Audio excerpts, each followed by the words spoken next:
a jolt and then you'll die.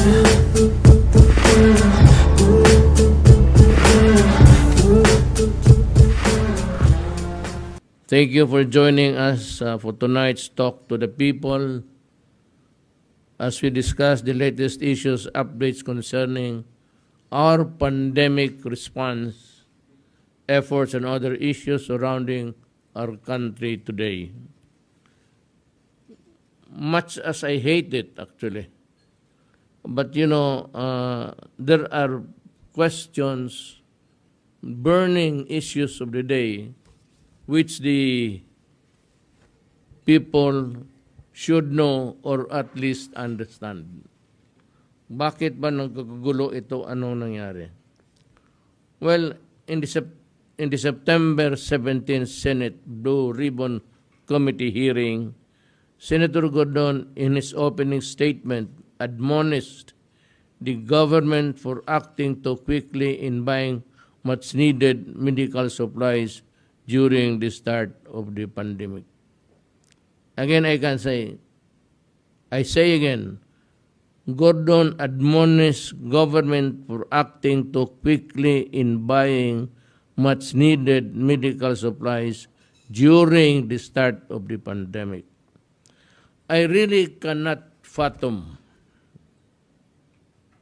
how this matter has now become the subject of an inquiry. Did I hear you correctly, Dick? Are you saying that the government should have moved slower than we did? Hindi ko makuha ang takbo ng utak mo. Anong klaseng argument dito? There was a pandemic. Everything was supposed to act fast, promptly. And then, nandyan yan, Bayanihan 1, which Congress passed, was very explicit. Government can undertake negotiated biddings because the situation demanded it.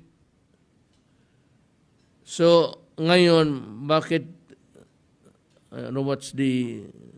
why are you trying to cook something there?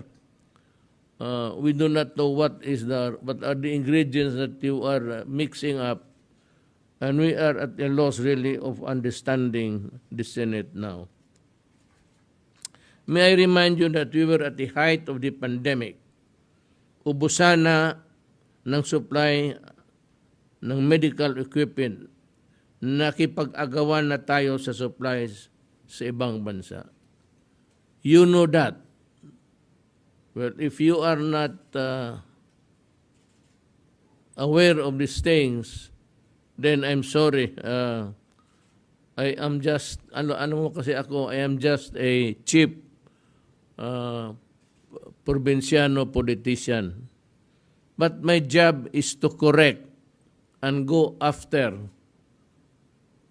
public officials, senators na yumaman dahil sa pangurakot. And I can show to you now why you are one of them. We needed masks, the PPEs right away, even when supply was scarce. Government acted fast in order to protect our health workers and save lives. It was the race of time. Alam mo yung mga doktor natin, mga frontliners na nagbabagsakan na. And there was a public outcry for government to take immediate action. Mabutit ka kayo dyan, makaupo lang because it is not your job.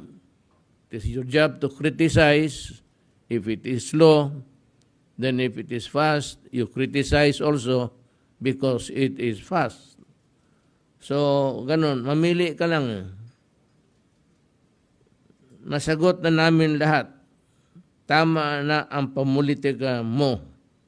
Sawa na ang mga tao sa style ninyo. Magtrabaho na lang kami. Ito namang dapat talaga ang issue dyan. Meron bang overpricing Sabi ng kuwa, wala.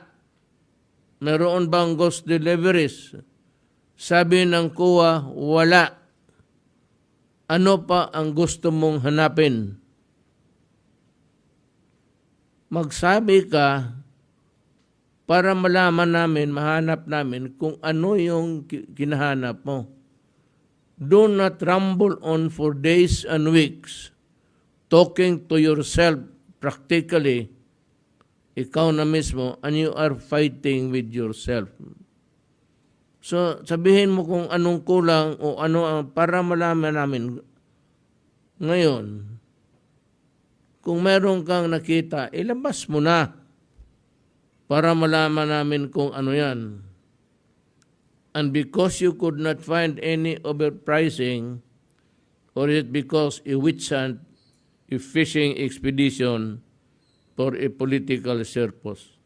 Na kunwari sa panahon na ito, ikaw yung graft buster, ikaw yung naghahanap ng katiwalian sa gobyerno. Well, tignan natin. In the following pages, I will tell you why you are a farce.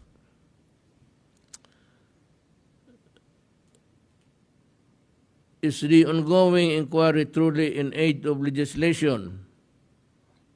Or is it for political purposes? The simple fact is that the Blue Ribbon Committee has failed to produce anything to prove its accusation of corruption. Alam mo, Dick, madali masyadong, it's easy to accuse. It's easy to accuse somebody, government, just for mileage. Kilala kita eh. You have been there for so many years. Wala akong nakita, well, except for ditong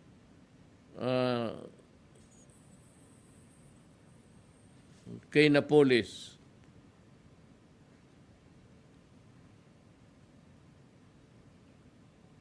Gusto kong malaman na tumanggap ka ba ng 88 million sa PDAF mo? Ito, kung totoo lang,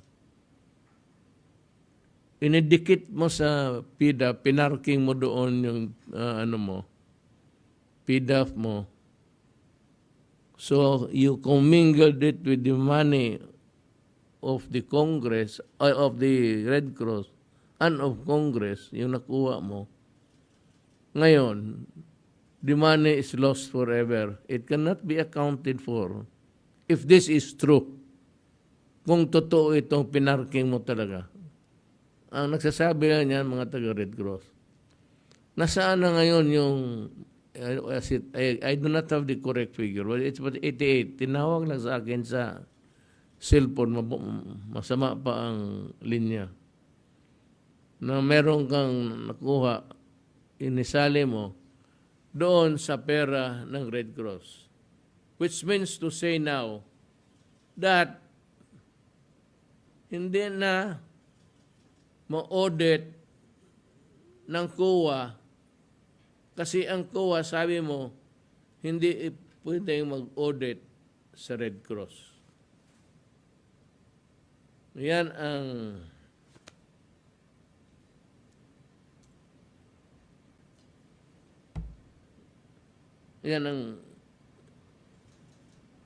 kung totoo ito. Kung hindi totoo, patawarin na po. Pero kung totoo ito, you must answer it. Because I am really going to insist that COA conduct an audit sa Red Cross. You cannot escape that constitutional mandate. As a matter of fact, the mandate that you have to give me a yearly report of COA's wrongdoings or anong ginawa, hindi mo binigay. Doon ko pa sana nalaman. Kasi yun, ipapasa ko sa mga accountants. And to COA, maybe. Pero wala kang binigay. So wala kaming government is left empty-handed. Paano, sige kahabol ng tao na korap? Paano ka namin habulin ngayon? Korap ka rin eh. Sabi ko nga, I am a chief politician. You are correct. I am a probinsyano. You are correct.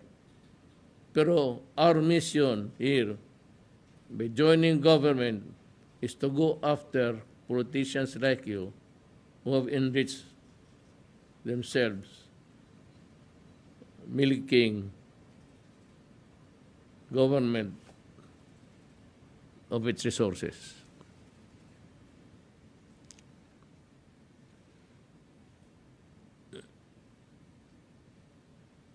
The simple fact is that the Blue Ribbon Committee has failed to produce anything to prove its accusation of corruption.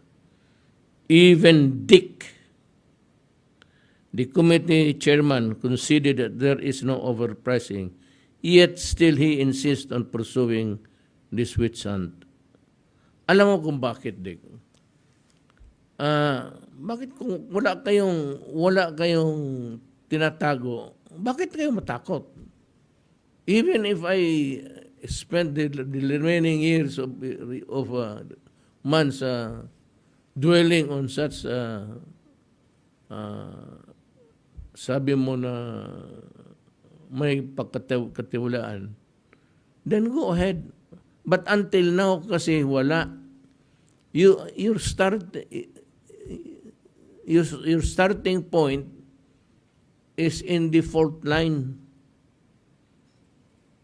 The inquiry is being done at the expense of dragging government officials and compromising the government's efforts against COVID-19.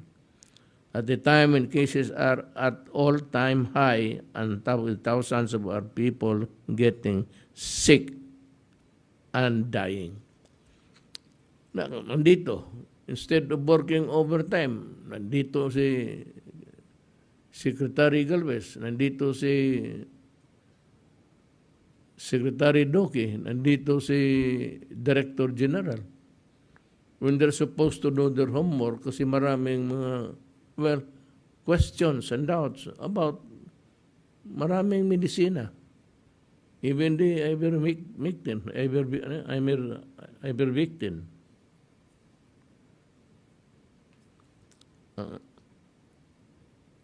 Ito talaga ang gusto nilang, o gusto mo dik mangyari.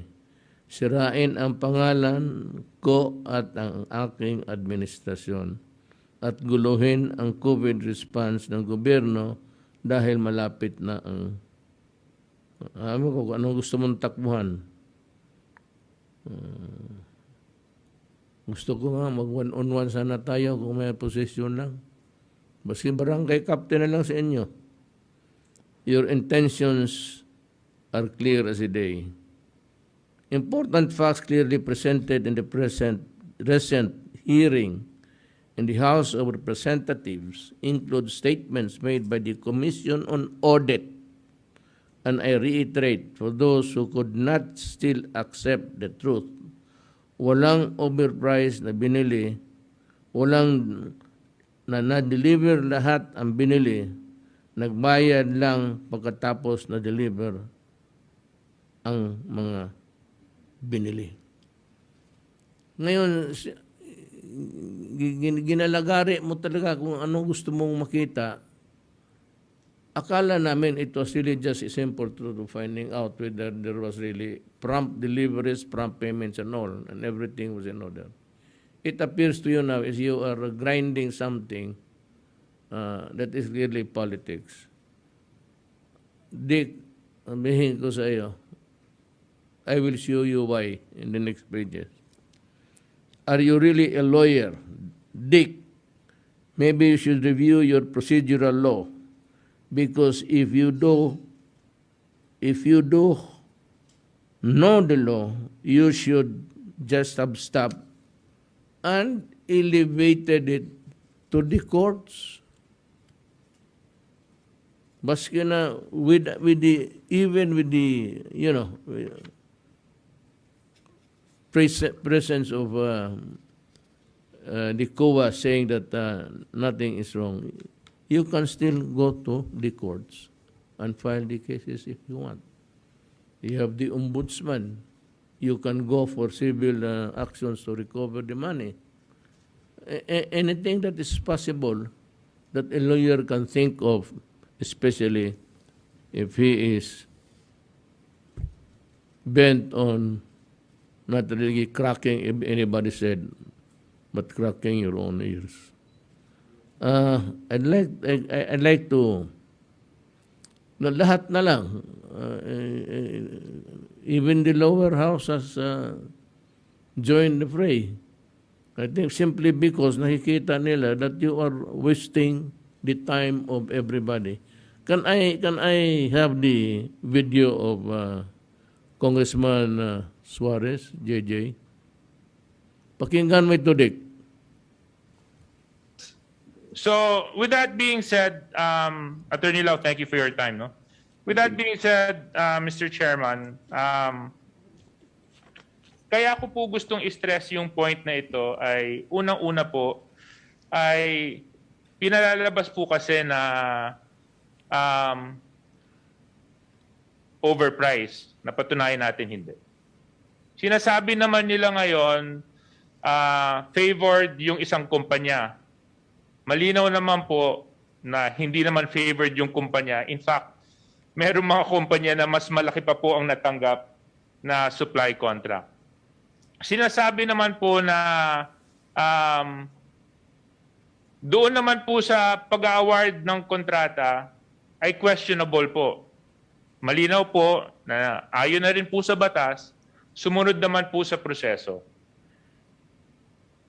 So, Mr. Chair, following your call and the statements that you made earlier, I hope that we can really put an end to this topic already. I mean, what else do we need to show? Obviously, from where I stand, you know, it's starting to become and be used as a political circus already.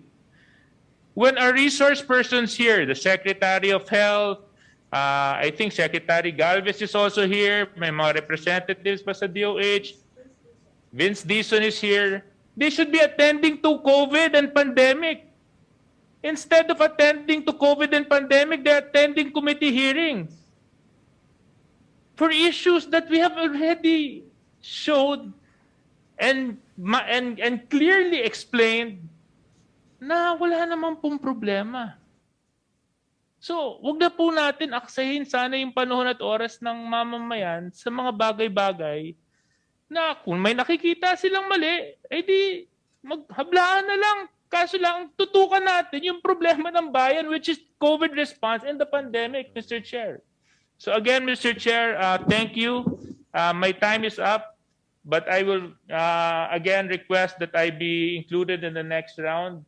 So Mr. Chair, before I end, I would like to congratulate you earlier on your statement of courage and bravery in handling the Committee of Good Governance. Thank you. Thank you, Congressman Suarez. Thank you again for your kind words. Next to interpret is Congress. Yun na yun sa lower house. There is only one Congress. It is the upper house, the Senate, and the lower house, the House of Representatives. Pinapuna ka na. Ikaw yung pinapatamaan ni Suarez. Sino pa ba?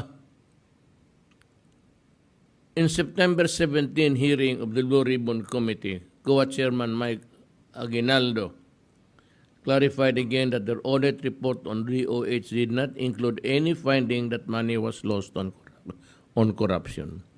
What was noted in the reports were deficiencies in the documentation. The absence of documents does not necessarily mean that the money is lost. What was noted in the report was deficiencies. Yun lang, deficiencies. Also, Chairman Aguinaldo said that On the PSDBM audit report, there was no mention of overpricing. The audit had to do something with the inventory management and not overpricing of medical supplies. On a very important note, Mr. Aguinaldo explained that the audit is an ongoing process, meaning the agency's concern is given to comply with the recommendations. According to him, DOH already submitted to them their action plan addressing some of the recommendations of the auditor. Chairman Aguinaldo noted the resolutions of the different issues will come, not all the time, not at the same time, but one by one. But what is important is there may be some action plan to undertake. This is the rightful resolution of these issues. Our agencies will comply with the deficiencies and recommendations as provided in the process. Sadly, however, what others did was to blow these audit reports out of proportion and skewed the information to paint a picture of massive corruption. And these others call themselves senator. Mabutit na lang nagsalita na si Chairman Aguinaldo.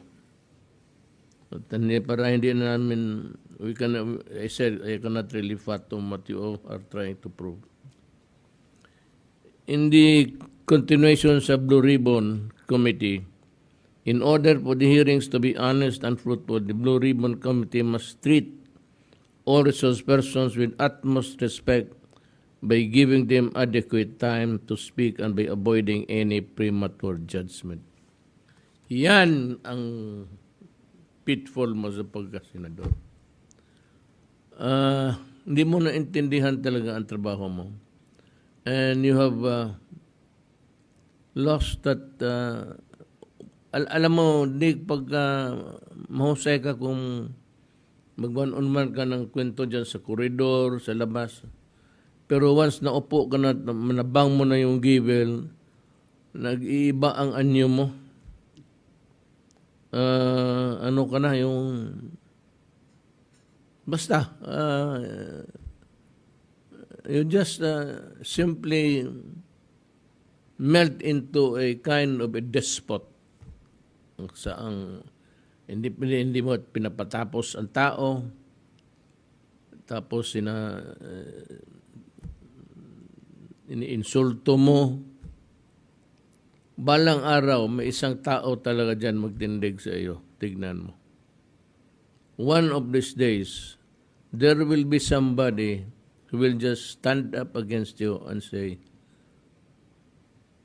putang ina kayong lahat. Kung nagpunta ako dito para malaman natin ang totoo. Huwag mo akong bastusin, huwag mo akong sigawan. Kasi, do you know what? Yun ang advice ko doon sa mga military.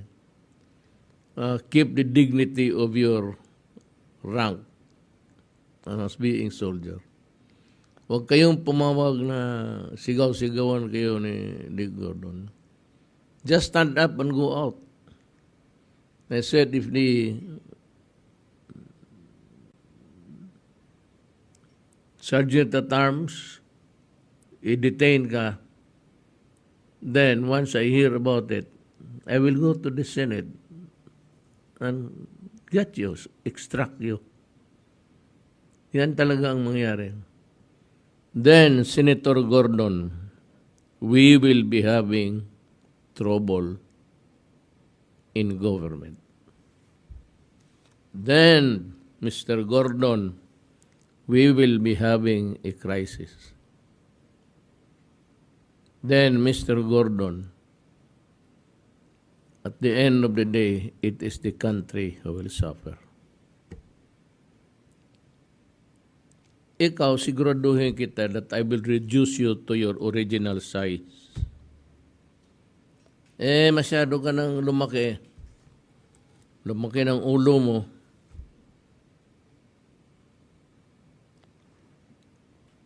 So it's about time na, isauli kita sa dati mong pagkatao.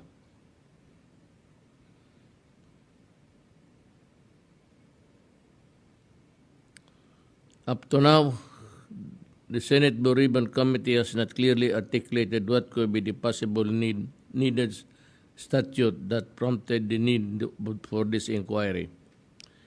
The ongoing Senate inquiry has gone beyond the allowable exercise that is patiently being conducted in the primary purpose of inquiring on possible violation of laws. Isa pa yan. Hindi mo alam. Yung ano ninyo, ang pinaka-weapon mo is contempt.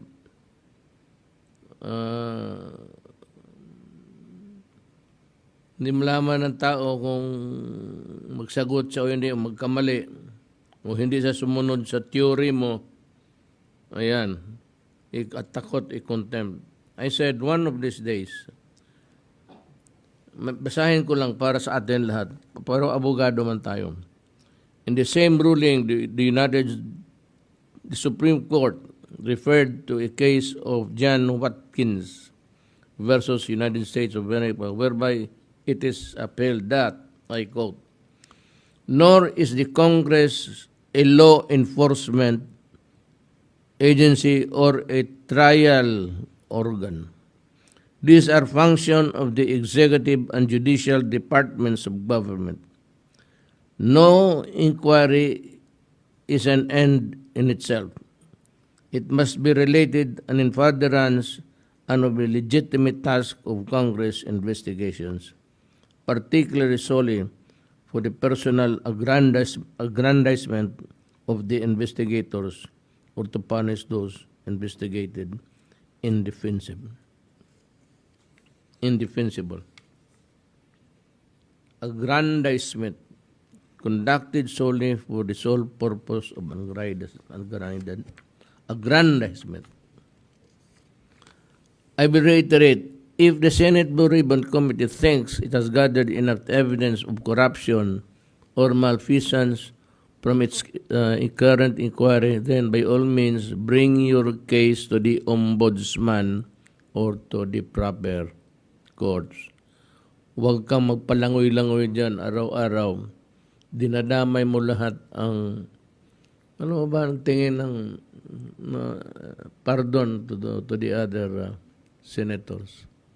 Alam ba ninyo ang tingin ninyo sa magtanong kayo dyan sa, hindi na ako, I will not offer anything, any statement. But if you really want to know how people size you up, then kindly go out and magtanong ka dyan sa ordinaryong tao kung anong tingin nila sa inyo.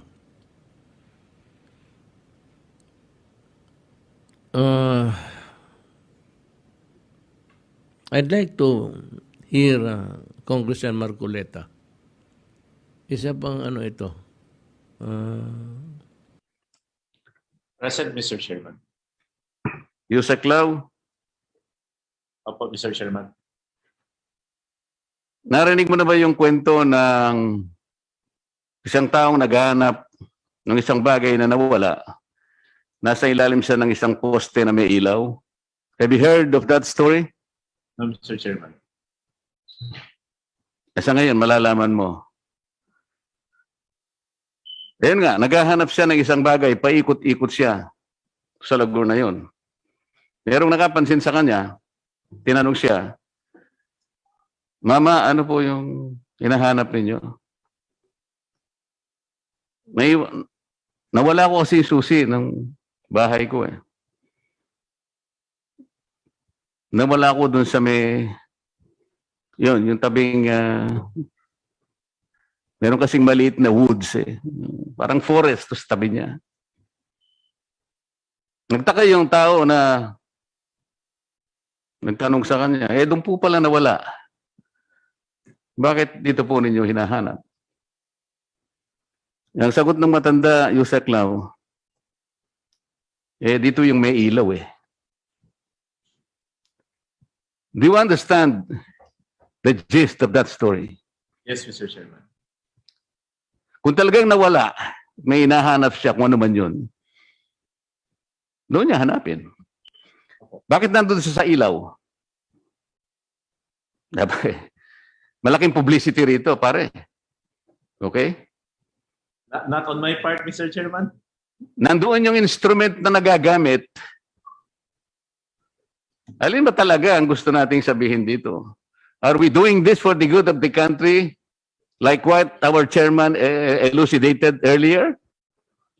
O naghahanap ka ng wala sapagkat nasa ilalim ka ng ilaw ng publisidad?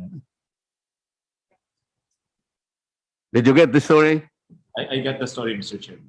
Thank you very much, Mr. Chair. Ang ganda ng, what is that? Is that a metaphor or a metaphor? Yeah. It is a metaphor. Sana nakinig si Gordon. Siya yun eh.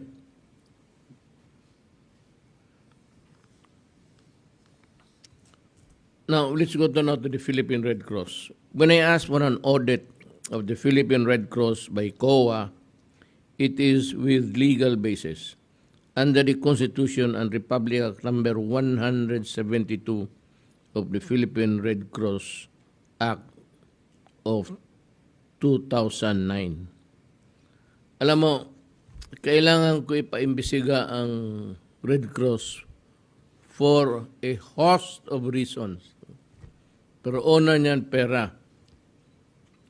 Sabi ko nga, I want to know if yung PDAF mo, ibinigay mo doon sa Red Cross, inidikit mo, so that pag na-commingle na yan sa funds, there can never be an audit in your theory. Kasi hindi pwedeng mag-audit ang COA sa Red Cross.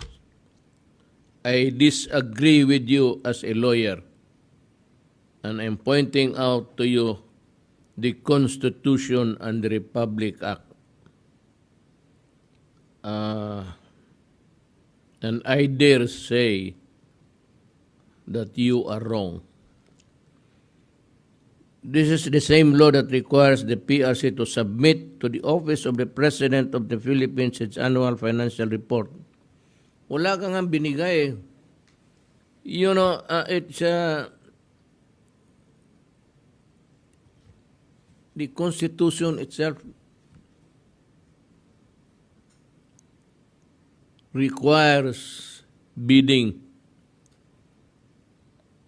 for every centavo that goes into the private hands for the purpose of charity, yung mga, itong Red Cross, a very laudable entity. Kaya lang, all these years, hinawakan mo, you squat on it and destroyed everything, including its credibility. So I ask again, where is this report? In all my years as president, I have not seen even the shadow of that law-mandated report. That is actually an omission. That is something which you failed to do. At huwag mong sabihin, wala kang responsibilidad yan. If it is required by law and you fail to do it and there's malice because you wanted to hide your crimes, paano mo ginastas, paano mo sinaipon yung pera sa Red Cross, then it becomes a case of anti-graft. Again, we are not attacking the Philippine Red Cross. We would just like to know if the resource says that the government has given to it is well managed. We're only asking for the same transparency from PRC Chairman Dick. Gusto mong transparency sa mga transaction? Kaya you're dwelling on formally? Oh, in the same manner, we would like also to See if there is transparency in the Red Cross under you, and you yourself in connection with the Red Cross functions, including maybe this disbursement of money. On this note, I have already instructed the Solicitor General to write to COA Chairman Michael Aguinaldo to conduct an audit on the finances of the Philippine Red Cross. Now, there seems to be a hesitancy. Parang nag-hesitate si, well, again, that is a mandate of the Constitution even. You failed to do that, Mr. Chairman. I'm sorry, that's of all others that you failed to do. That is a violation of the Anti-Graft and Corrupt Practices Law. That is an omission. And that omission comes from the non-observance in the provision of the Constitution. But there are questions raised during the Congress hearing just today. I also would like to ask, are your testing facilities and equipment really as good as you say they are? Because I have heard of many false positive cases from your laboratories. Can you enlighten the Filipino people on this?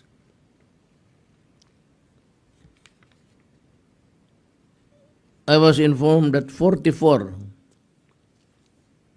out of 49 or 89.79% of total hospital personnel who tested positive in PRC Subic turned out negative in another molecular laboratory. Nataas ito, Dick, ha? 44 out of 49. But in another test,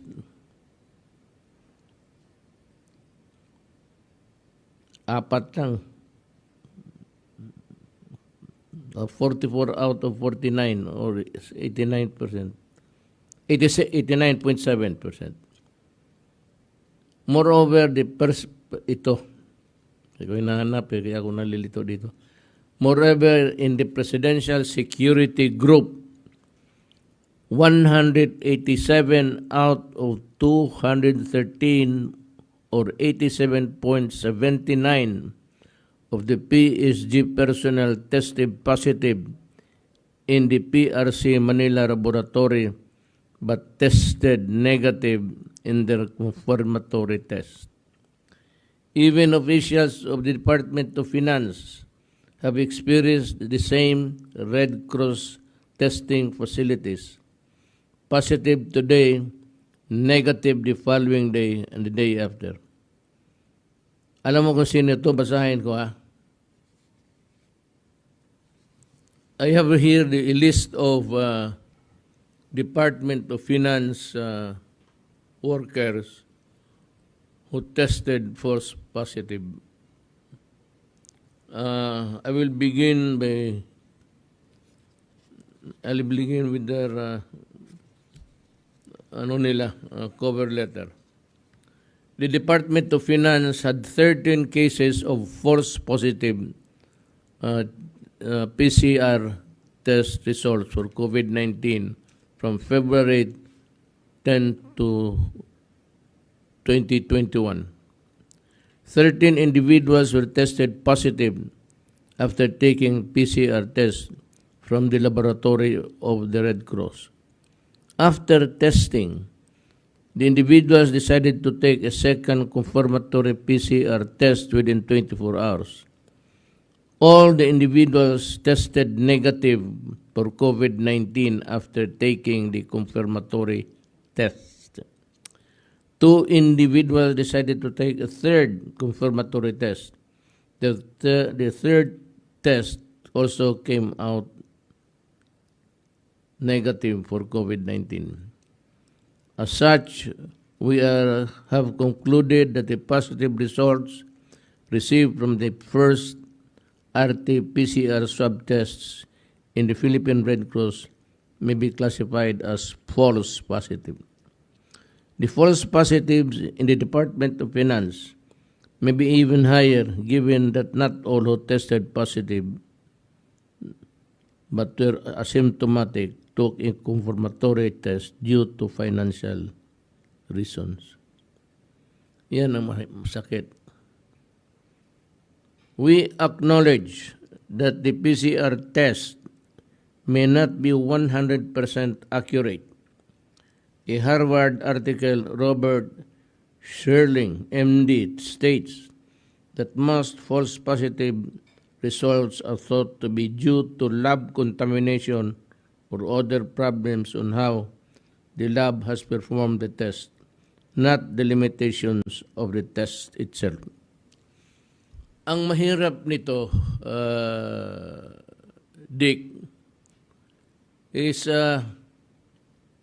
paano yung mga tao na tumanggap na lang sa PCR test ninyo na positive sila when all along negative sila, but because walang pera at hindi masyado di-meet an assertive ones, pasunod-sunod na lang, and had to endure a confinement of 2 weeks when all along tested negative pala sila.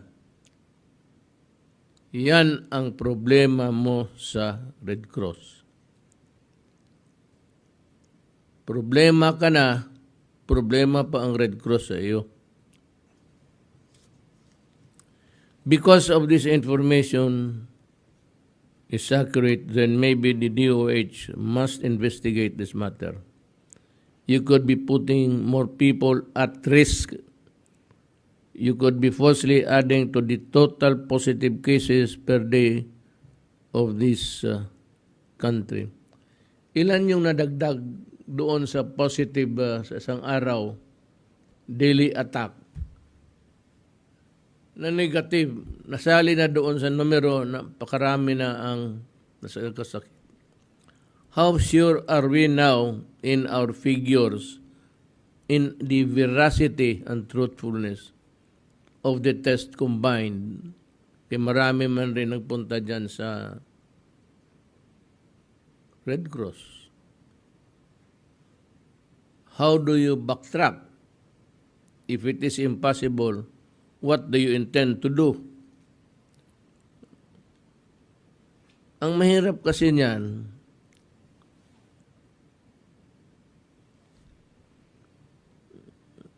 merong sa panahon mo sa Red Cross, may audit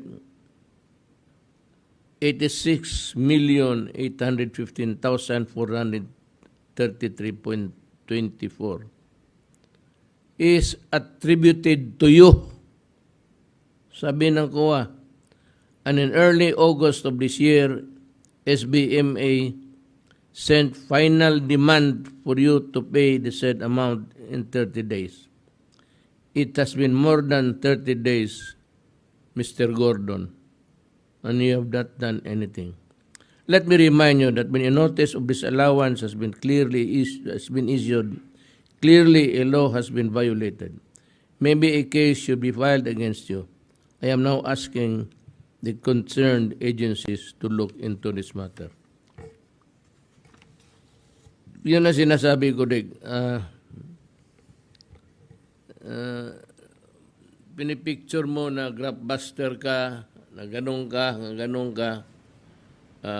that you are an upright person, that you are decent. When as a matter of fact, merong kang 88 million na attributable to you na hindi mo binayaran. And the host of other violations that I mentioned earlier. The omissions mandated by the constitutions, you know, if there is bad faith, you can be charged under the anti-graft and corrupt practices. Yan ang nangyari dyan sa iyo.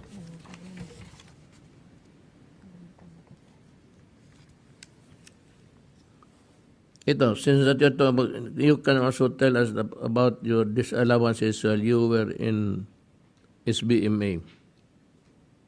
The COA identified you as one of the accountable persons directed to reimburse or return the disallowed amount, which totals 140 million.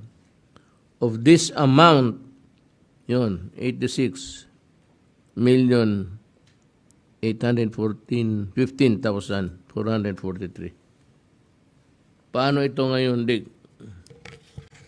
Where is now the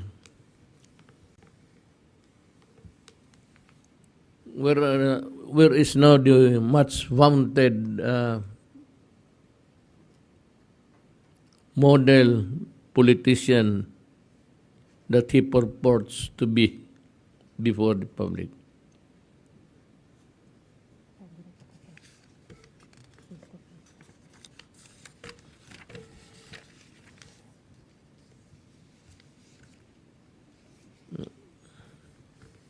Now let's go to the yung kay Secretary Briones, yung pilot face-to-face niya. Last September 10, DepEd Secretary Leonor Briones sent me a memorandum to my office asking for the approval of pilot face-to-face classes in 100 public schools and 20 private schools in areas with minimal COVID-19 risk. Nandito ito with minimal COVID-19 risk, while observing stringent health and safety standards and extreme precautions. As earlier resolution has been sent to me by the IATF, favorably endorsing face-to-face classes for higher education institution in areas under lower quarantine levels subject to similar health and safety standards. After thorough consideration and consultations with stakeholders concerned, I have decided to approve the request. Details on how we will move forward from this decision will be further explained by the DepEd and the CHED.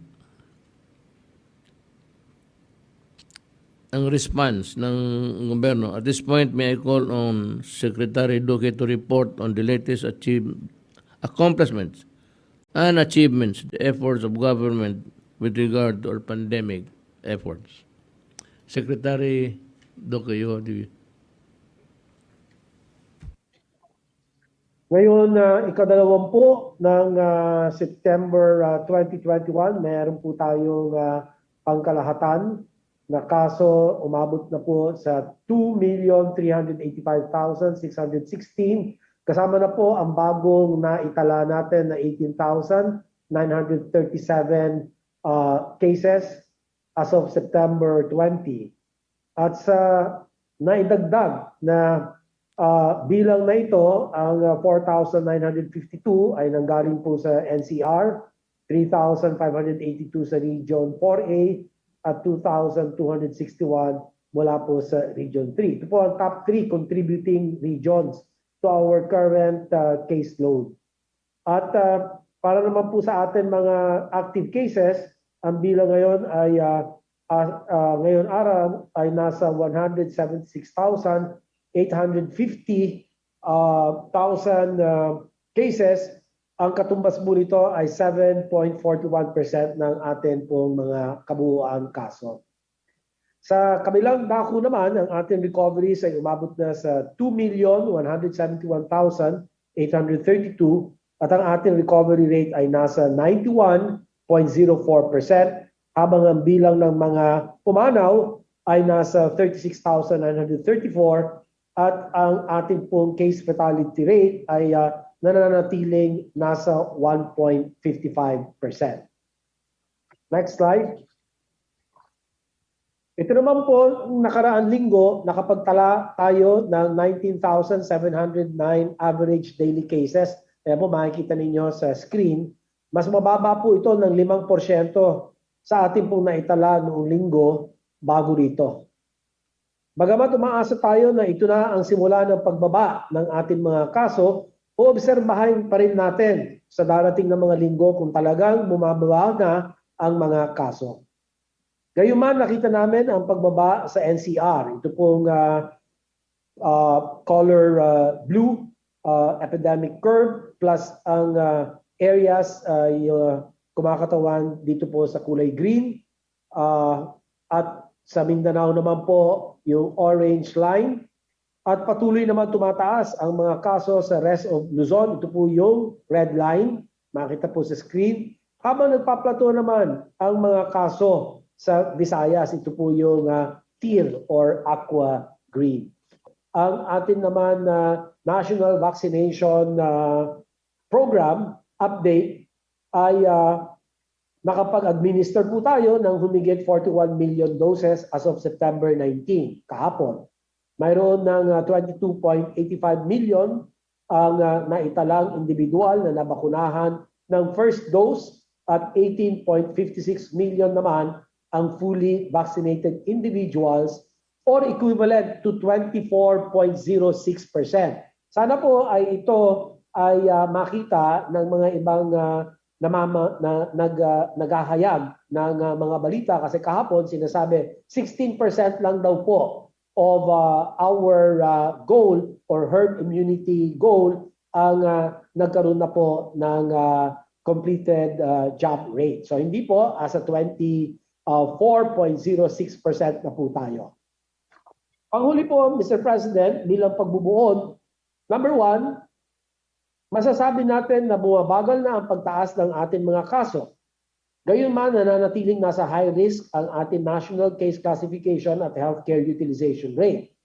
Pangalawa, dahil dito patuloy ang aming pag-udyok sa mga ospital at LGU na siguraduhin sapat ang bilang ng mga COVID-19 beds at mechanical ventilators.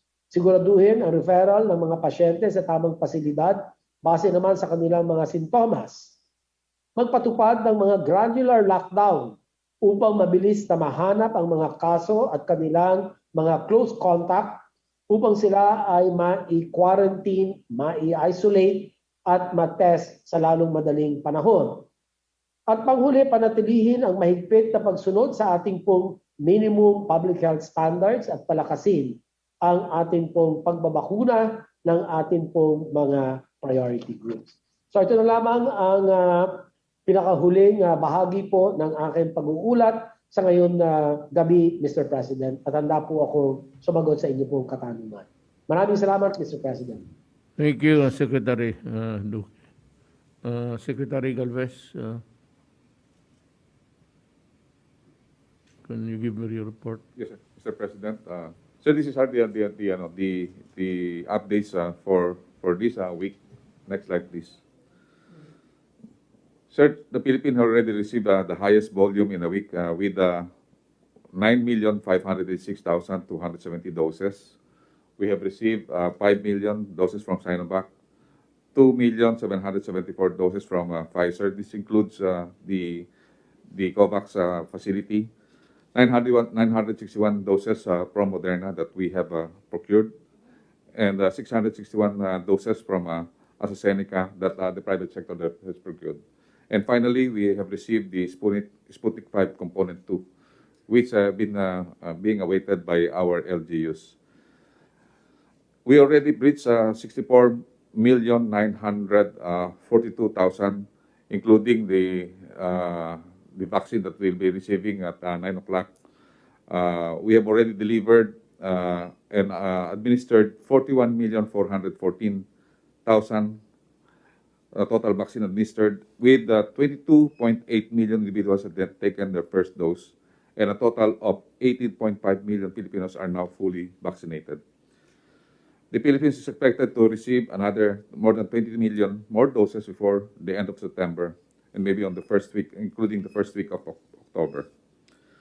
We have now a steadier supply of Sinovac, Pfizer, AstraZeneca, and then Moderna and COVAX. We are now renegotiating with the Russian Direct Investment Fund for the Sputnik Light. We have previously have the negotiation for Sputnik B, but now we would like to have the Sputnik Light with one single dose, Mr. President. Next slide, please. The U.S. COVAX donation shipments have been reaffirmed with the first batch of 4,373,350 doses of Pfizer are now starting to come in 3 lots. Natanggap po namin, Mr. President, yung more than 2,220,000 kagabi po ng 2,400 hours, alas 12 po ng gabi. And then ngayon po may padating din po na mamayang 9 o'clock, may padating po na more or less 573,000. And then also, we will be receiving another 5.6 million doses sa second batch, which will be delivered on the last week of September and first week of October. Mr. President, by the end of October, we will reach more or less 100 million doses delivery to the Philippines. So by October po, meron po tayong mga 100 million po na doses na darating po. Next slide. This po yung ito po yung mga dumating po natin ng nakaraang linggo. At nakita po natin talaga na tuloy-tuloy po na dumadating ang ating mga bakuna. At sa susunod na linggo po, meron din po tayong dadating na mga 7 million. Next slide, please. So ito na po yung ating natanggap na mga bakuna. Almost 65 million na po ang ating vaccines na nag-arrive. More than 40 million na po ang ating nabili sa national government. At meron po tayong 5 million na galing po sa private sector. And then sa COVAX po, meron po tayong 16 million na natanggap. At ang mga donations ng ating mga ibang countries, 3.6 million. So sa ngayon po, na-deploy na po natin yung 52 million. And then meron na po tayong total na tinatawag natin na stockpile na 23 million. Dito po sa ating mga warehouses and also yung mga storage ng mga LGU. And then, meron pa po tayong inaasahan na darating na more or less 25 million na arrival this coming September to October. So I have said earlier, meron na po tayong 18,560,409 who received the complete doses. At ito po ay nagre-represent ng 0.06% of the total adult population, yung target po natin na 70%, or 16.84% of the total Philippine population. Next slide, please. So ito na po yung ating mga natanggap na mga bakuna po, sir. Sinovac, meron po tayong 36 million. AstraZeneca, meron po tayong 9.5 million. Pfizer, 9.1 million. Moderna, 5.2 million. Johnson & Johnson, 3.2. Sinopharm, 1.1. And then Sputnik 570. Inaasahan po natin na yung Pfizer, sir, magkakaroon pa tayo ng more or less mga 13 million pa na darating ngayong buwan. At ang Moderna, meron po darating na 3 to 5 million pa po. So tataas po ang mga percentage po ng Pfizer at saka Moderna this coming week. Next slide, please. So ito, isang magandang balita po, sir. This is the current situation in Cebu City. Ito po nakita natin noong panahon na talagang tumataas, nauuna ang Cebu. So sa ngayon po, the combined number of daily COVID admission in all Cebu private hospital has continued to decline, with the daily number of recovered COVID-19 patients being discharged from Cebu private hospitals continuing to exceed the admission in the past week. At nakikita po natin na there were 13 regular COVID ER patients remaining, and then nakikita po natin na based on sa observation sa 16 private hospitals sa Cebu, there were 0 ICU COVID ER patients already. Sir, maganda po nga balita po yun dahil kasi ibig sabihin pagka nauna po ang Cebu na nag-peak, susunod po ang buong bansa.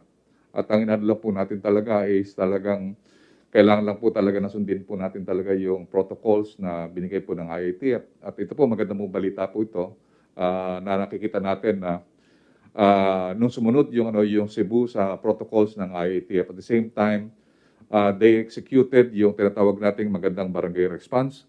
Maganda po ang ginawa po ng mga unit ng DILG at talaga po yung mga LG po ay sumunod po sa ating mga protocols. Nakita po natin bumaba po yung Cebu. At yun po, magandang balita po yun po, Mr. President, kasi pagka once na bumaba po ang Cebu, baka bababa na rin po yung Metro Manila and other parts of the country. Maraming salamat po, Mr. President.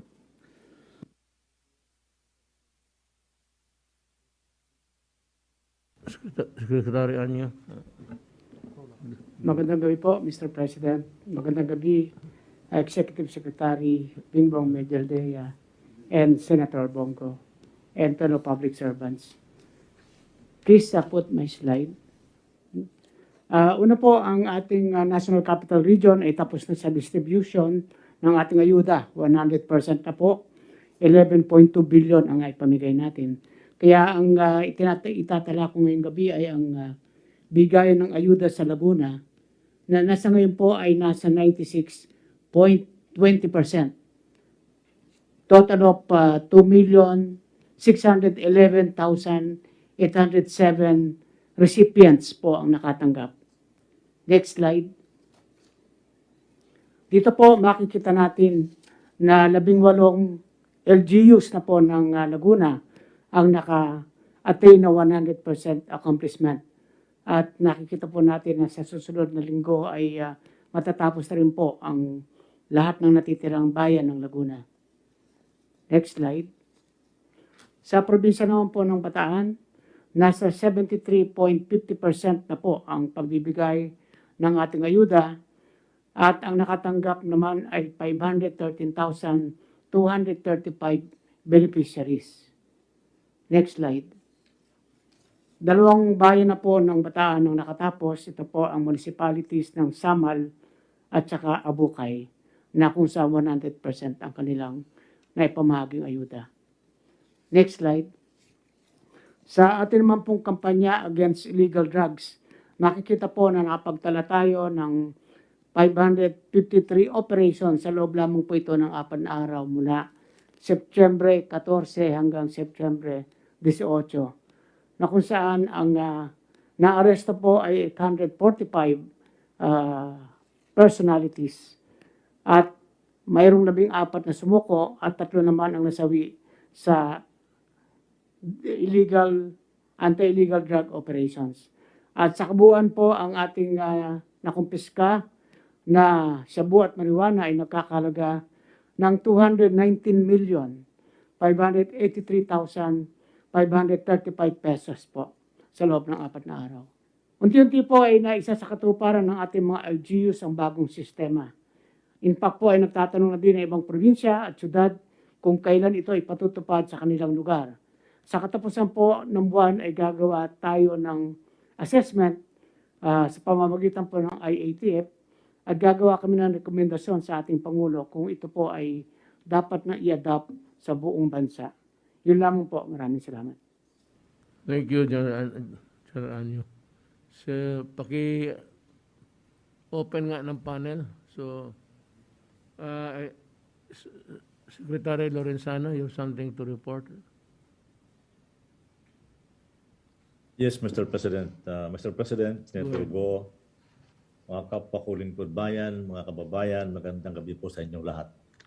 Narito ang mga nagawa ng response clusters sa ika-8 linggo ng pagpapatupad sa ating Crisis Action Plan against COVID-19.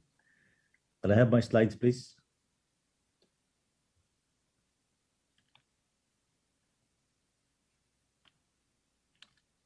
Secretariat, can I have my slides, please?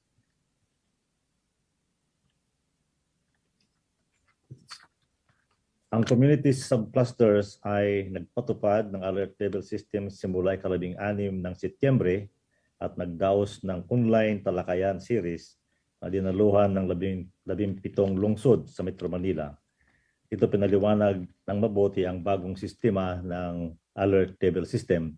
Nakikita po natin dyan yung alert level 1, alert 2, alert 3, alert 4, at kung ano ang pwedeng gawin at hindi pwedeng gawin.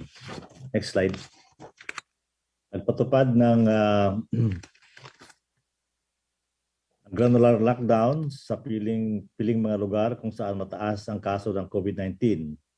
Nagpaigting ng active case finding sa pamumuno ng DILG, nagpakalat ng gabay sa mga barangay para sa tamang pagsagawa nito. Next slide, please. Nagdagdag ng bilang ng mga contact tracers sa buong bansa na umabot na sa 136,000 katao. Next slide. Nagpabilis ng pagsasagawa ng contact tracing kung saan 36,260 suspect at probable cases excuse me, at 21,058 confirmed cases ang agarang na trace, na assess at na quarantine sa loob ng 24 hours. Dahil dito, umabot na sa 132,358 ang kabuuang bilang ng na-trace, na-assess at na-quarantine. 5. Nagpahusay ng ating testing capacity kung kaya nasa 19,382,245 na ang kabuuang bilang ng mga na-test. Patuloy nating pinalalawig ang mga testing laboratories gamit ng GeneXpert, lalo na sa mga lugar na walang pang lisensyadong COVID-19 testing laboratories. Next slide. Nakapagdagdag ng mga bagong COVID-19 dedicated beds o kama para tugunan ang patuloy na pagdami ng mga COVID cases. Sa kasalukuyan, mayroon ng 152,790 na kama para sa mga pasyente, ang 9,000 na pasilidad na may occupancy rate na 34%. Next slide. At mahigpit na nagpatupad ng minimum public health standards. Sa kabila nito, nakakalungkot na nasa 1.1 billion ang naitalang kaso ng paglabag. Samantala, 122,580 ang hindi pinayagang makalabas sa checkpoints at 16,148 sa mga ito ang unauthorized persons outside residence or OPORs. Alam natin na ang virus ay walang kakayahang gumalaw. Ang taong may dala nito ang nagkakalat ng sakit sa kanilang patuloy na paggalaw at pakikisalamuha. Kaya naman, kami po ay nakikiusap sa ating mga kababayan na pairalin ang disiplina at malasakit sa kapwa nang hindi na lumala pa ang ating sitwasyon. Next slide. Ang ating health facilities subcluster naman ay nakapagdagdag ng 588 COVID-19 beds sa ICU or intensive care unit, 904 sa isolation units, at 3,440 naman sa ward para tugunan ang patuloy na pagdami ng pasyente. Sa kabuuan, 108,126 na ang mga licensed hospital beds na nakalaan para sa COVID. Next slide. Subalit patuloy pa rin ang pagdami ng mga COVID-19 cases sa buong bansa, kaya tumaas ang healthcare utilization rate sa 72.67%. 77% sa ICU beds, 68% sa isolation beds, at 73% sa ward beds. Next slide. Ang Task Group on Management of Returning Overseas Filipinos naman ay nakatulong sa 1.4 million nating mga kababayan. 1.1 million rito ay overseas Filipino workers at 296,917 ang returning overseas Filipinos. Next slide. Samantala, para naman sa COVID-19 vaccination updates ng Armed Forces of the Philippines, as of September 19, nasa 60,652 na ang kabuuang bilang ng mga sundalong fully vaccinated laban sa COVID-19. Ito pong, meron pa pong mga about 90,000 na hindi pa nabakunahan na Mr. President, pero ito po yung mga sundalong nandoon sa mga naka-assign sa mga probinsya at yan po ang ating tatargetin sa susunod na mga buwan. Yun lang po. Maraming salamat, Mr. President. Thank you, Secretary Lorenzana. Can I have the panel members? Secretary General Domingo, can you? Yes, sir. Magandang gabi po, Mr. President. And good evening po sa kila Senator Bong, kila ES at sa lahat po ng members. Ang FDA po, sir, ang pinagtutuunan namin ngayon yung supply po ng gamot at saka ng oxygen. Especially po itong ating mga in-demand na gamot na si tocilizumab, saka po yung baricitinib. Fortunately, meron na po tayo ngayong na-approve ng mga generic na counterparts po. Itong mga gamot na to para po mas marami nang ma-import dito sa atin. And at the same time, nakapag-invite pa po tayo ng ibang mga applicants. So meron pa po kami ngayong ini-evaluate pa na iba pong possible na supplier po ng gamot na ito para ma-import po dito sa atin galing sa ibang bansa. Yun naman pong oxygen supply natin, fortunately hindi naman po tayo umabot sa critical point na talagang nag-aagawan ng oxygen. Pero para rin po sigurado lang tayo sa supply, ine-expedite po natin ngayon yung approval, tinutulungan po natin yung mga oxygen plants para po makapag-manufacture po ng mas marami. May isa pong malaking kumpanya dito po sa Calamba na malapit na po dating malisensyahan para po madagdagan ang supply dito po sa Luzon. Doon naman po sa Visayas, yung isang ospital natin, yung Western Visayas Medical Center, ay pupuntahan din po natin bukas na para po mapaandar yung kanila pong oxygen manufacturing plant. At sa Mindanao, meron po tayong 3 ospital dyan. Yun pong sa Dapitan, yun pong Jose Rizal Hospital po natin sa Dapitan. Okay na po yung kanilang oxygen plant. Pero meron pa po tayong 2 ina-assist, yun pong sa Margo sa Tubig Hospital po yan ng DOH na nandito po sa Zamboanga del Sur. At saka po sa Basilan, sa Isabela, meron po tayong ospital doon na nabigyan din po ng oxygen plant na pupuntahan din po bukas for inspection and final fitting para po mapagamit at just to make sure na hindi po tayo mabubusan ng oxygen. At lahat naman po ng ating mga applications for drugs and oxygen supplies po ng COVID ay ina-expedite po namin sa FDA.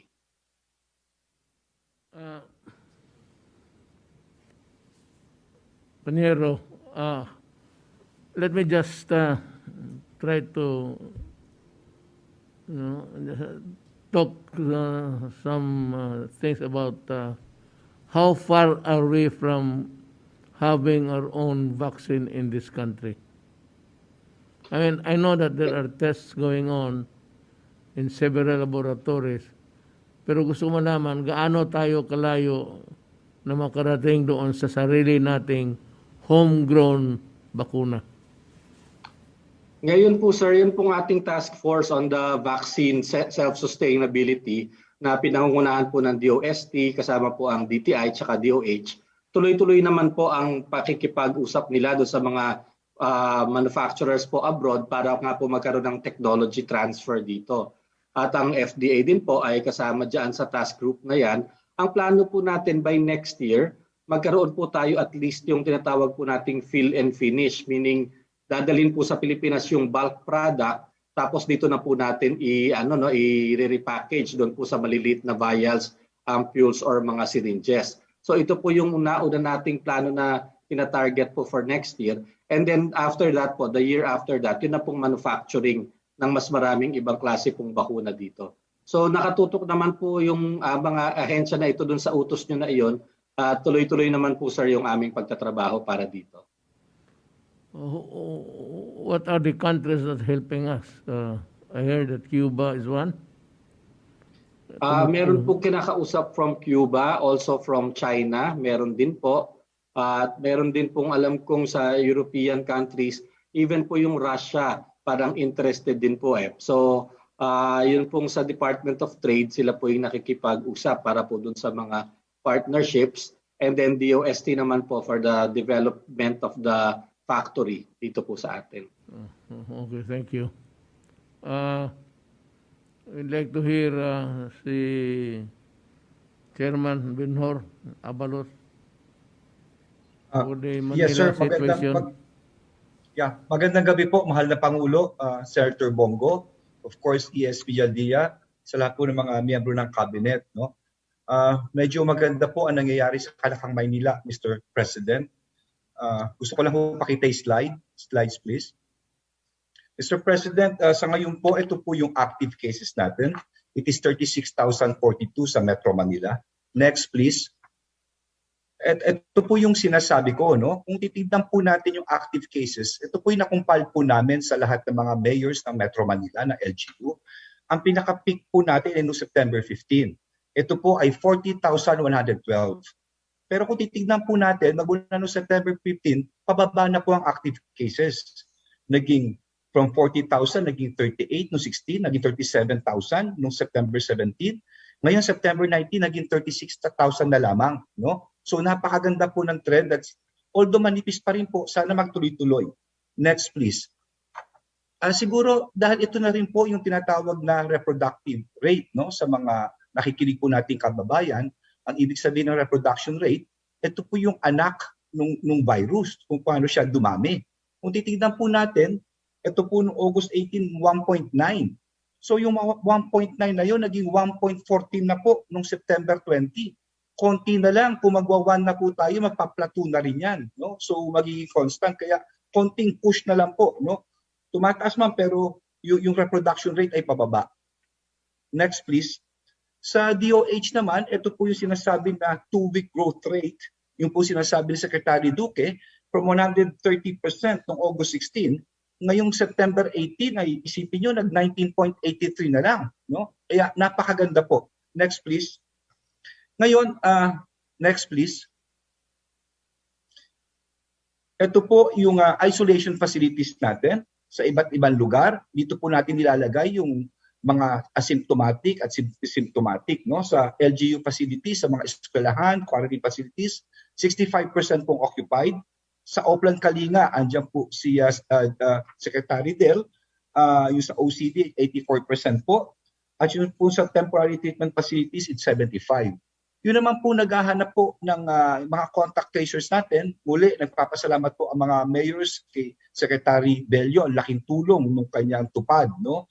At of course, kay Secretary Anyo ng DILG, dahil ang aming pong contact tracing ngayon is 1:14. Dahil meron po sila mga personnel na in-extend po nila. Next please. Ito po ngayon, no, yung granular lockdowns, Mr. President, ang ginawa po natin sa granular lockdowns ay talagang hinimay-himay po natin. Yun lamang talagang nakaka-infection na lugar. Kung titignan po natin sa ngayon, 3,093 po ang pamilyang apektado. At kung titignan po natin, wala po tayong barangay na sinarado. Wala po, 0. Siguro ang kalye, 9 lamang po. Ang building, 3. Ang unit sa condominium 101, no? At ang compound ay 48. So talagang himay na himay po nang sa ganoon yung mga wala namang sakit ay makapagtrabaho naman po. Next please. Ito po yung sinasabi naman ni Sec Charlie at ni of course ni Sec Duque na bakuna. So kung kayo po ay nakaka 67% na tayo ng buong Metro Manila na 2 bakuna, ang projections namin dahil nga pa sa 1 month na projection, may hit na natin na 80% na fully vaccinated next month, 1 month from now, at higit kumulang 89.53 o halos 90% by December 19. 90% to those po, Mr. President. Next please. Nag-iikot po kami sa iba't ibang lugar sa Kalakang Maynila dahil sa pilot testing po natin. Nagbigay po tayo ng pagbubukas ng ekonomiya at napakaganda, Mr. President, no? Ito po yan sa San Juan. Minarkahan po natin lahat ng mga establishmento na kung papasok ka sa dine-in, dapat ay bakunado yung mga papasok dito na 10% at yung mga empleyado. Sa labas naman, al fresco ay 30%. Next please. Ito naman po sa Mandaluyong, kasama ko po yung may bahay ko. Ito yung mga restaurants din po. Next please. Next. Ito naman po yung mga parlor, no? Yung mga parlor, tsaka barbero. Bagamat mahaba ang pila sa barberia dahil siguro marami hindi nakapagpagupit, pero they also maintain po yung requirement na 10%, no? Andiyan po yan. Next please. Next. At yung kaninang umaga, kasama ko po si Secretary Mon Lopez at si Mayor Binay, nag-ikot naman po kami sa Makati. Ganun din po, napakaganda, napakasigla, napaka-orderly. Next. At yung pinakahuli ay dinalaw naman namin yung mga gym. At pinakita sa amin yung mga safety measures just in case lang napapayagan sila. Yung distansya at mga ventilation. Ang masasabi ko po, yung pong pilot ay napaka-successful. Maganda po ang kaso ngayon, ang growth rate. Sana magtuloy-tuloy na po. Yun lang po, Mr. President. Maraming salamat po. Thank you. Mr. Chairman. Vince, bigyan mo kami ng ano.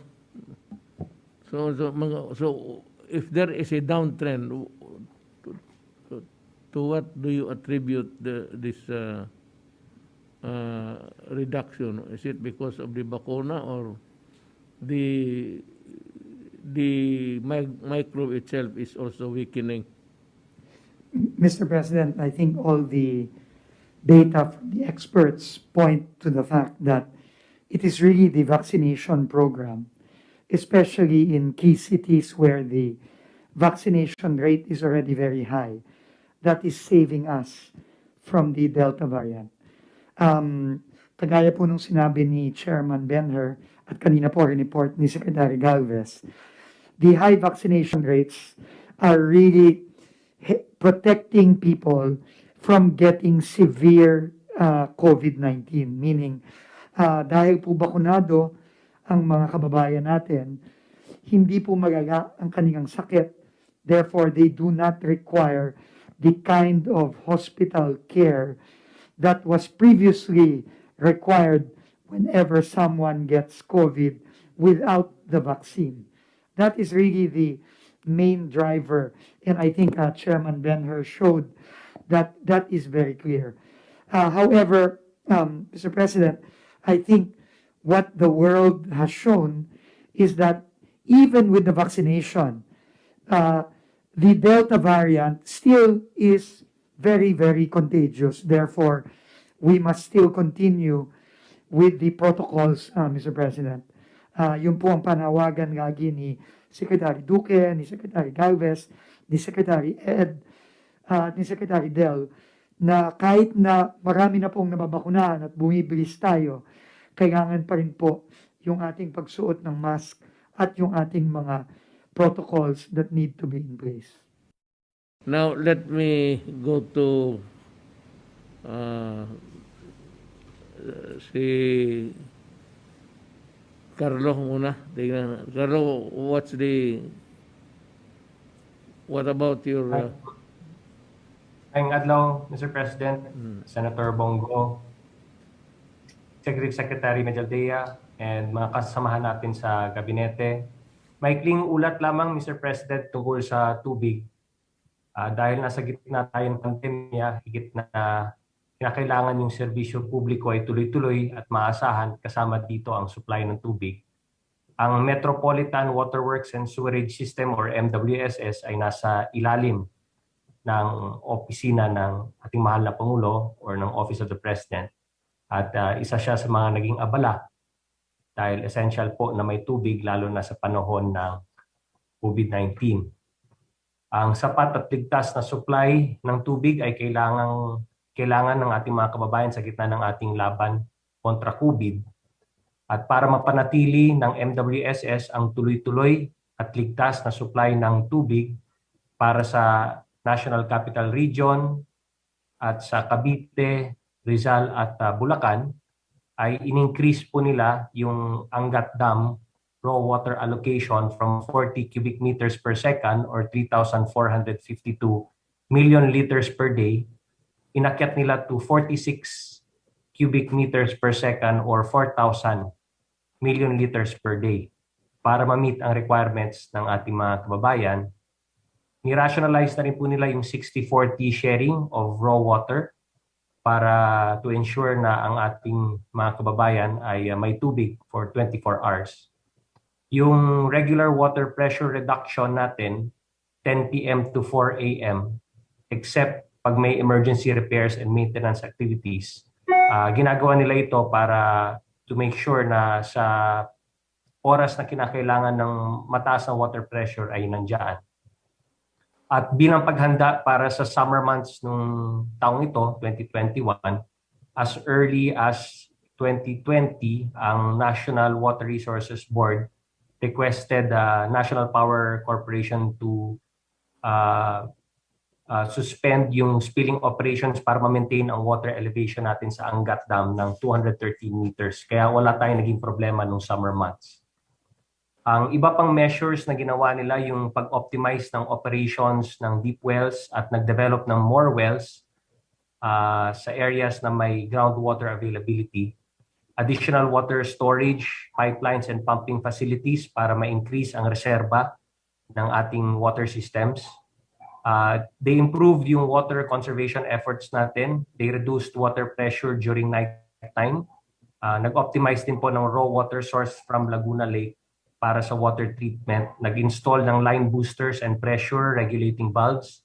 At sa panahon ng pandemic, nag-facilitate sila ng mga requirements ng concessionaires, lalong-lalo na sa mga equipment, chemicals, supplies na ini-import in light of the travel restrictions during the pandemic. Para sa tuloy-tuloy na continuous supply ng tubig, even during quarantine, yung critical operations ay nanatiling operational. Ang essential critical infrastructure workers nanatili sila sa pag-prevent and repair, for the repair and maintenance, para hindi magkaroon ng problema ng tubig.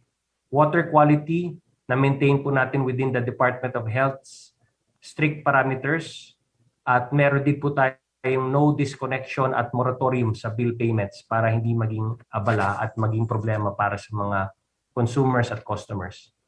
Para sa seguridad ng tubig, double time din po ang MWSS sa mga major infrastructure, rehab and improvement ng existing infrastructure, and the development of new water sources. Banggitin ko yung top 7 projects po na nasa pipeline. Yung Angat Water Transmission Improvement Project, yung Bigte Novaliches at Aqueduct number 7 project, New Centennial Water Source, Kaliwa Dam Project, yung Bulacan Bulk Water Supply Project, yung Sumag River Diversion Project, and Humiray Angat Transbasin Facilities Long-Term Rehabilitation Project, feasibility study for the construction of Ipo Dam 3, at yung long-term water resource development for Metro Manila. And all wastewater facilities, Mr. President, 21 in the West concession and 40 in the East concession, lahat po ay 100% compliant sa DENR DAO number 2016-08 na water quality guidelines at ang general effluent standards po natin. So 100% compliant po ang lahat ng ating wastewater facilities. Ating iniulat ang ilan sa mga malagang kontribusyon ng mga opisina ng OP gaya ng MWSS na malaki ang naitutulong sa ating mga kababayan. Ito ay mapatunay na paglilingkod lalo na sa panahon ng COVID-19. Makakaasa po ang lahat na mga kinakailangan ay unahin at pagsusumikapan natin na mas pagandahin pa ang serbisyo sa ating mga kababayan.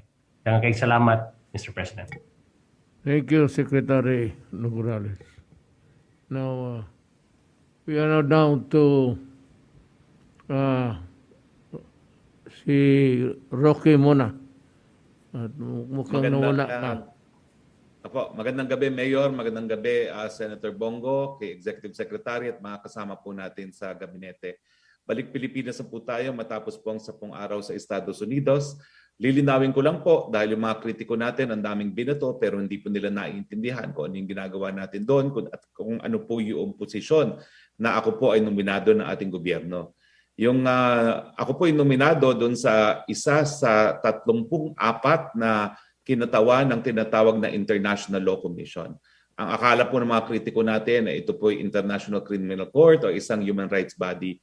Hindi po, no? Itong 34-man ILC po ay isang expert body na binuo ng General Assembly ng United Nations para po sa dalawang pakay. Yung tinatawag na codification ng customary international law at saka yung progressive development ng international law. No?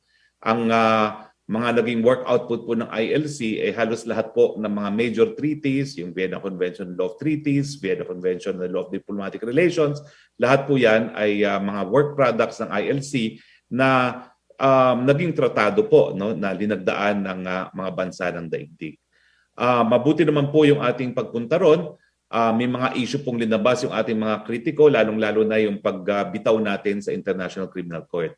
Ang aking napag-alaman po sa aking mga pagpupulong, lalong-lalo na sa mga ambassadors po ng Africa, ang African Union pala po na yung lahat po ng 55 members ng African Union, meron na pala silang resolution na bumibitiw din po sa International Criminal Court. Hindi pa po natutuluyan, siguro po dahil nagkakaroon ng proseso ng ligawan, pero sa ngayon po may isang African state na bumitiw din, gaya natin ng Burundi. No? At meron na rin po nagsabi na naisang bumitiw ang South Africa, pero yung resolution po ng African Union ay nalagdaan na nais na nilang tumiwalag sa International Criminal Court. Now, dalawa po yung platapormang tinayuan natin para doon sa position ng International Law Commission na malapit din po sa sikmura ng mga Pilipino. Unang-una po, isang tratado na kumikilala doon sa importansya ng vaccine equality. Sinabi po natin na hindi katanggap-tanggap na 85% ng mga bakuna ay napunta lamang sa mga mayayaman at lahat po ng mga hindi mayayamang bansa ay nag-aagawan dun sa natitirang 15%. Ang ating sinasangguni po ay isang tratado na kikilalanin ng lahat ng mga bansa yung obligasyon na para tayo lahat maging ligtas sa pandemyang ito, dapat lahat ng mga bansa ay magkaroon ng bakuna. Kaya nga po ang ating suhestyon ay itong tratadong ito ay bubuurin po na isang pondo na i-contribute ng mga bansa sang-ayon po sa kanilang ability to contribute, pambili po ng mga bakuna at ibibigay on the basis of need. Ang kaibahan po nito sa COVAX, ang COVAX donasyon. Pero itong pondo po ito, obligasyon ng lahat ng estado dahil sabi nga po ng WHO, no one is safe until we're all safe. At tayo lang po yung kandidato na nagsusulong ng ganito, kaya naman po maraming estado talaga ang sumang-ayon dito sa ating suhestyon, mayaman man o mahirap. Yung pangalawa po nating plataforma ay yung problema po ng pagtaas ng ating karagatan dahil nga po sa global warming. Sa ating bayan po, ito po ang issue is hindi if mangyayari, kung hindi kailan mangyayari at unti-unti na nga po nating nararamdaman ito dahil pataas na po ang level ng ating pagbaha. No? Marami pong mga isla na mawawala dahil sa global warming. Ang problema po, yung mga akademiko sa International Law Commission, na pag-usapan na po ito pero walang suhestyon.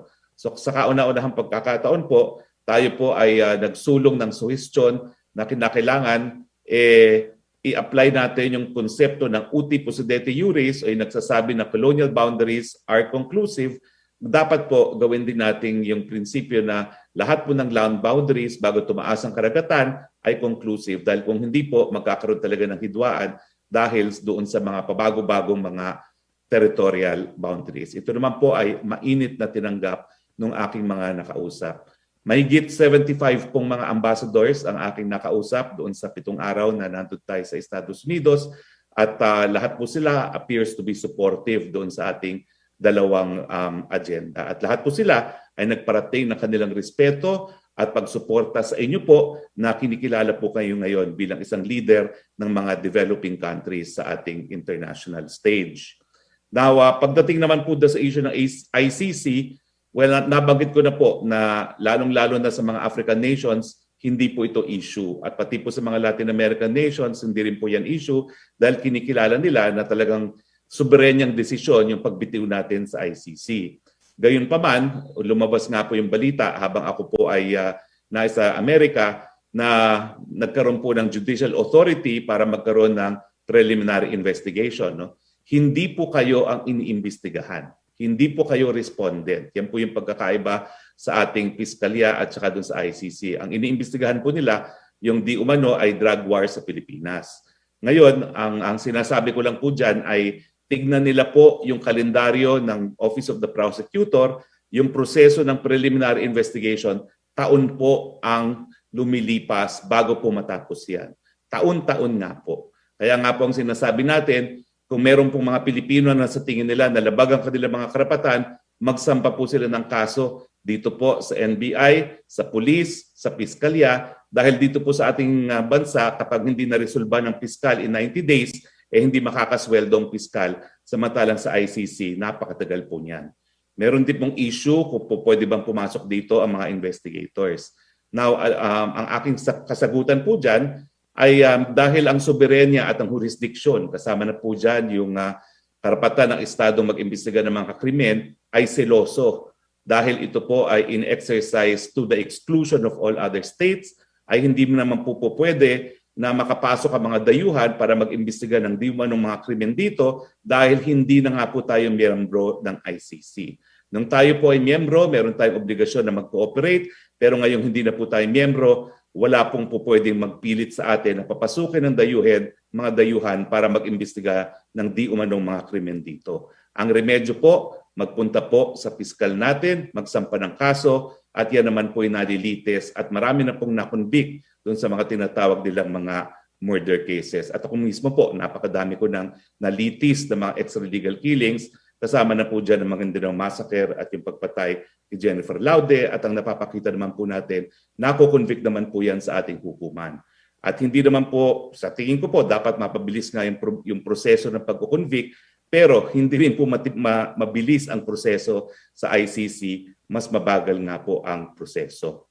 Pero bukod po dyan, kanina po sa ating press briefing ay inanunsyo na nga po natin yung pag-approve ninyo ng pilot face-to-face studies. No? At nag-report naman po si Secretary Briones kanina pagdating po doon sa pagbubukas ng ating klase. Ngayon po ay meron na po tayong record na enrollment sa ating mga eskwelahan, 28,219,623. Ito po ay 107.6% na mas mataas kung ikukumpara doon sa nakalipas na taon. Now, pagdating naman po dito sa pilot face-to-face, ang report po kanina ni Secretary Briones sa ating press briefing, ang magiging teaching method po nito, 3 oras lamang, kindergarten to grade 3, every other week po yan. Sa senior high school, 4 na oras maximum, alternating weeks po yan sa blended learning.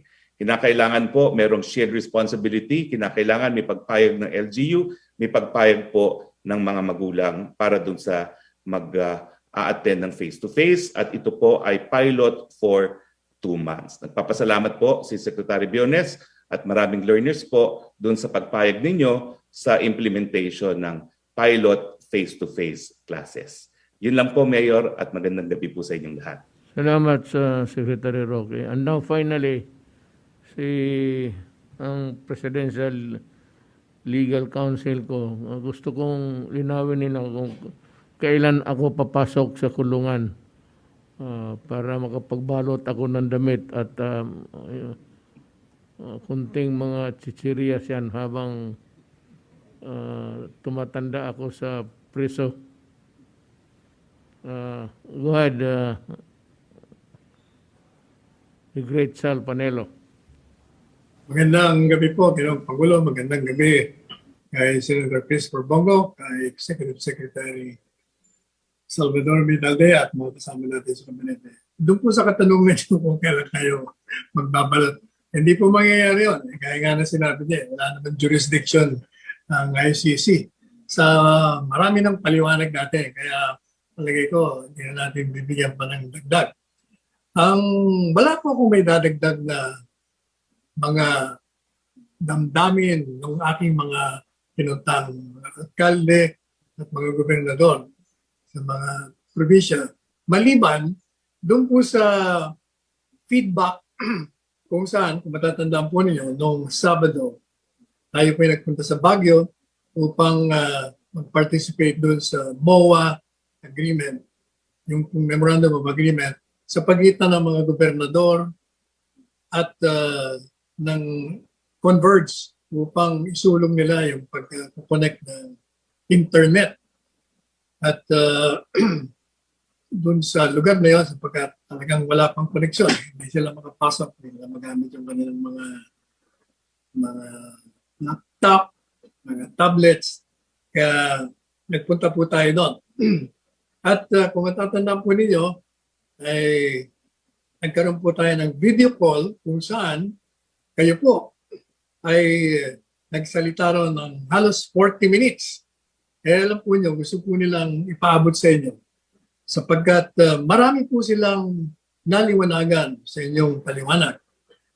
Tinalakay po ninyo yung tungkol sa mga pangangailangan ng Cordillera, yung pagnanais yung mapunta doon sa mga lugar na hindi niya magawa sapagkat COVID. At sila naman po ay natutuwa din dahil matagal na rin po silang gustong pumunta sa Malacanang, makausap kayo, at mabuti naman sa pagkakataon noong Sabado ay nakausap kayo sa pamamagitan ng video call. At tuwan-tuwa po sila sa inyong pangako na kung ano man ang mga pangangailangan nila, kung maaari lang ipaabot sa inyo at bago kayo bumaba bilang Pangulo ng Bansa, ay matugunan yung mga iba pang hindi natutugunan.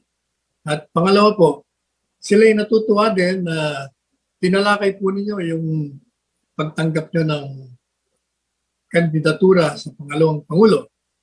At ganun din po doon sa binanggit nyo na sa hanay ng mga nagkakandidato ng Pangulo, wala kayong mapusuan sa ngayon, lalong-lalo na doon sa grupo ng oposisyon. So madali sabi, nagpapasalamat po sila ng Pangulo na sila po ay nakausap nyo sa pamamagitan ng video, nakita niyo po sila at nakita naman po kayo. At tuwang-tuwa po sila, yung mga alkalde doon ng Cordillera, yung mga gobernador, pati na po yung mga barangay kapitan at yung iba pang mga panauhin doon. Sila po ay nagpapasalamat sa inyo dahil nakausap kayo. Solve one problem here, another problem there. Gives you the one thing. What is the satisfaction of a public official after doing not really a favor, after doing something that redounds to the benefit of public interest? What do you get? You get a pat the back for yourself. It's fulfillment. Yan ang hindi mabili you cannot get it until you become a worker of government. Iba rin yung worker of government na maraming inaatubang, especially a conflict of interest. Dito, balik ako kay Gordon. There is a conflict of interest in his being chairman of the Red Cross and at the same time a senator of the Republic of the Philippines. Lalo na ngayon. So there is a need for an accounting. Barabarahin mo kasi ka. What is sauce for the gander is sauce for the goose.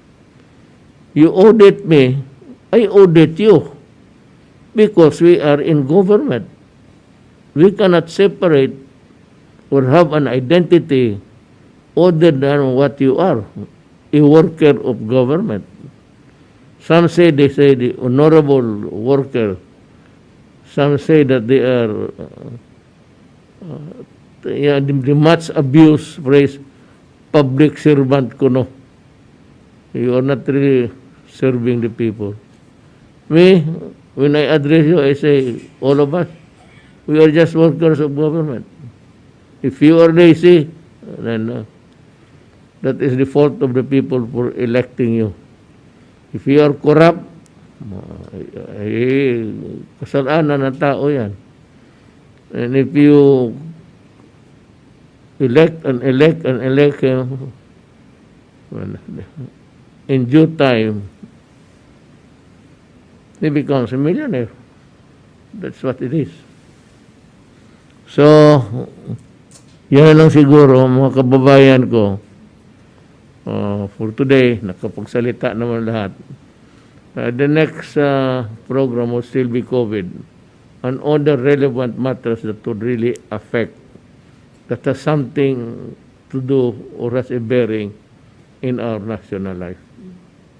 Thank you and salamat sa pagtangkilig ninyo sa amin.